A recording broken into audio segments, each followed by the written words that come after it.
त्या रात्री मथुरेवर अंधाराचं राज्य होतं. कारागृहाच्या भिंतींमध्ये डोळ्यात अश्रू, पण हृदयात आशा घेऊन माता देवकी बसली होती. 7 अपत्य हरवल्यानंतरही तिला खात्री होती की 8वा मुलगा येईल आणि अन्यायाचा अंत करेल. त्यानंतर भाद्रपद अष्टमीची मध्यरात्र झाली आणि त्या शांततेत अचानक एक प्रकाश जन्मला, लहानसा, नाजूक, दिव्यासारखा. तो म्हणजे श्रीकृष्ण. तो जन्मता साखळदंड तुटले, दरवाजे आपोआप उघडले आणि पहारेकरी गाढ झोपी गेले. मग काय, हीच संधी साधून वासुदेवाने बाळाला टोपलीत ठेवले व डोक्यावर घेतले आणि गोकुळाच्या दिशेने प्रवास सुरू केला.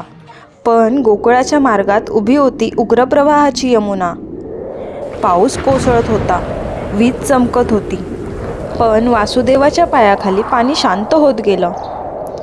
यमुना नदीनेही हळूवार बाळाच्या पायांना स्पर्श केला.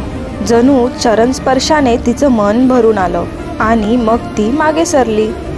वासुदेवाने नदी पार केली. गोकुळात पोहोचून बाळाला यशोदेच्या पाळण्यात झुलवले आणि यशोदेच्या पोटी जन्मलेल्या कन्येला परत घेऊन मथुरेला आले. तेव्हापासून प्रत्येक जन्माष्टमीच्या रात्री तारकांनी आकाशात रांगोळी काढली जाते.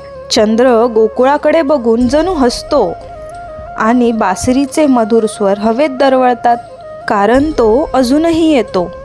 कधी गोकुळात, कधी आपल्या घरी, तर कधी आपल्या मनाच्या पाळण्यात.